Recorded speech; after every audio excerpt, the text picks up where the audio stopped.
Oi galera, nossa convidada de hoje é a atriz Fernanda Stefanski. Ela faz parte da história da Pequeno Gênio. A Pequeno Gênio foi fundada em 1984 e agora eu quero ter o prazer de apresentar para vocês a nossa linda e querida atriz Fernanda Stefanski. Oi Fê, tudo bem com você? Tudo bem, eu tô emocionada porque é um encontro forte, né? Faz parte da minha história também, então eu tô muito feliz. Legal, eu estou muito feliz de coração e de verdade com a sua presença.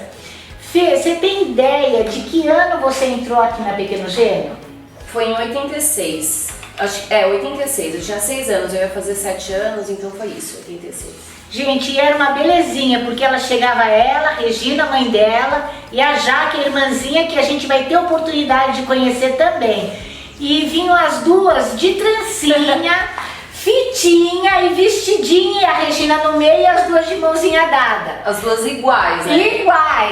Iguais. Então era uma belezinha. E sempre a rosada, a bochecha rosada. Que aliás, isso se mantém, né? Sim. Se mantém. Imagina elas pequenininhas com essa bochecha rosada. Rê, me conta uma coisa. O seu primeiro curso de teatro, onde foi? Foi no Pequeno Gênio, inclusive é uma imagem muito forte pra mim. Eu lembro como se fosse hoje. Eu lembro da casa, eu lembro da sala, eu lembro do cheiro da sala, eu lembro do piso e do primeiro jogo, que era mais ou menos assim, o professor falava, vocês agora têm 3 segundos pra montar uma cruz, pra montar um quadrado, pra montar um triângulo. E eu lembro assim das crianças juntos ali naquela sala e acendeu uma luzinha naquele momento. Eu falei, cara, é isso que eu quero fazer da minha vida. E depois eu fui encontrar o teatro novamente, já com 16 anos, no Célia Helena.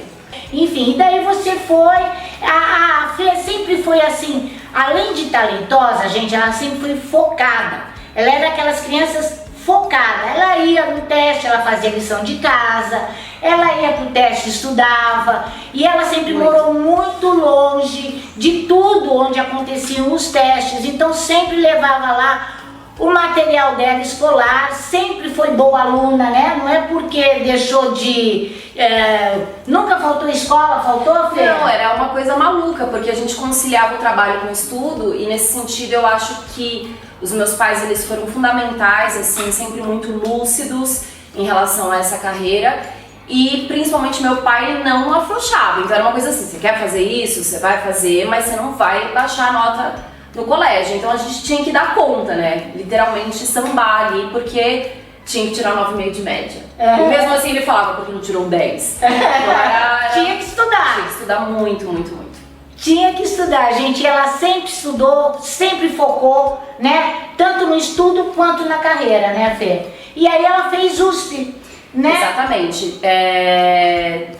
Com 15 anos eu tive certeza que eu queria ser atriz, quando eu assisti a um espetáculo no SESI da Paulista. A Cleide Ackles fazia parte do elenco, a peça se chamava Péricles, o Príncipe de Tiro. E eu fiquei fascinada, eu falei, cara, é isso que eu quero fazer. E o destino, né? Eu fui ter aula com a Cleide Ackles no final do Célia Helena. Então foi um fechamento de ciclo muito importante. E na época eu já prestei vestibular, artes cênicas, fiquei um pouco em dúvida se seguiria essa carreira ou não. Meu pai tinha algumas ressalvas, mas no final das contas eles sempre me incentivaram. E aí me formei na USP e faço parte de uma companhia que se formou no âmbito ali no terreno da faculdade mesmo. A USP é uma das 4 melhores faculdades do país, gente. E é dificílimo para entrar, então tem que estudar de verdade, né, Fê? Muito. E hoje ela pertence a uma companhia teatral que é a Hiato. Isso, né? companhia Hiato. E essa Hiato, gente, para quem não conhece, é recorde, sabe, em bilheteria, né? E outra coisa, sempre as críticas são excelentes e é sempre adiado, né? É para encerrar hoje, continua, né? A gente fez temporadas muito estendidas. E com muito retorno do público, assim, foi muito gratificante pra nós, assim, né? Então esse alcance mesmo, né? As pessoas chegando na fila às vezes 4 horas antes do espetáculo. O Jardim, especificamente falando, que foi um espetáculo que a gente fez muitas apresentações aqui, outras cidades do Brasil, fora do Brasil. Então é um retorno muito importante. Para quem trabalha com teatro, é fundamental você ver que o seu trabalho tem esse retorno, que o público quer assistir, né? Porque assim, aqui dentro, aqui no país, a gente sabe que vocês são mega aplaudidos, são aplaudidos de pé. Mas fora do país, vocês foram para Alemanha, para Bogotá. Quais os países que você foi que você acha que assim o público foi mais receptivo ao espetáculo, ao que vocês estavam apresentando? Assim, a gente viajou bastante, né, para muitas cidades fora daqui do Brasil. E sempre é uma questão, porque a gente apresenta o espetáculo com legenda. Então a gente apresenta em português e tem a legenda. Então esse retorno, no começo a gente se sentia meio perdido, mas a gente foi aprendendo. Então assim, o público tá vendo a cena e lendo. Aí a piada acontece, 3 horas depois ele ri, quando você já tá numa... Então tem esse tempo da legenda que acaba dando uma distanciada. Mas em geral, acho que em todos os lugares que a gente apresentou, o retorno foi muito positivo e sempre tem debates no final, a gente recebe um retorno sobre a linguagem, sobre a pesquisa, muito positivo. Eu acho que não teve nenhuma cidade que eu possa dizer que tenha sido difícil. É diferente, né? Quando a gente apresenta no Brasil é muito bom, principalmente depois de uma viagem internacional, porque a gente reequilibra e equaliza as coisas. Ufa, é assim que a peça acontece. É diferente, mas sempre foi positivo. Conta assim pra gente uma história pitoresca, uma história assim, agradável pro público saber como que funciona isso. Dessa questão do fazer teatral? Isso. Uma coisa maluquete que a gente fez na companhia, que na verdade não tem a ver com fazer, mas tem a ver com conciliar temporadas e viagens. A gente tem um espetáculo no currículo que se chama Ficção. São 6 monólogos. E aí a gente tinha que estar mais ou menos em 2 lugares ao mesmo tempo. Fazendo uma temporada no Sesc Pompeia e apresentando no mesmo dia no Festival Tempo no Rio de Janeiro. Como eram 6 monólogos, a gente falou, então tá. Então ele começa no Rio de Janeiro com o monólogo da Aline, aí a Aline vem pra São Paulo e a Fê apresenta em São Paulo e vai pro Rio. Porque seriam 6 horas de espetáculo no Rio. Nossa. Entendeu? Então ela começou essa maratona de 6 horas no Rio e veio pra São Paulo pra poder apresentar no Sesc Pompeia à noite. Tá. E eu apresentei primeiro à noite pra poder pegar o avião e chegar e fechar essa maratona de 6 horas no Rio. Nossa. Eu viajei de figurino, os meus pais estavam na porta do Sesc Pompeia, assim. Entrei no carro, eles me deixaram em Congonhas, eu de figurino no avião, celular, assim, a galera, olha, tá terminando o monólogo, o penúltimo, você tem que chegar. Eu cheguei e comecei.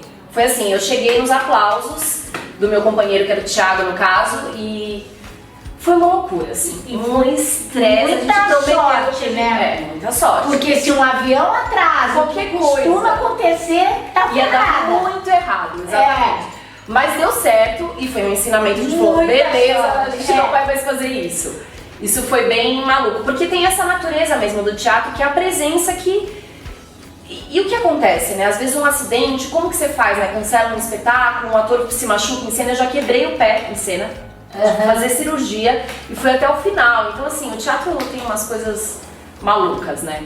E você assim, com tudo, todos os trabalhos que você fez quando era pequena, você gostava mais do comercial, da foto, do que você gostava?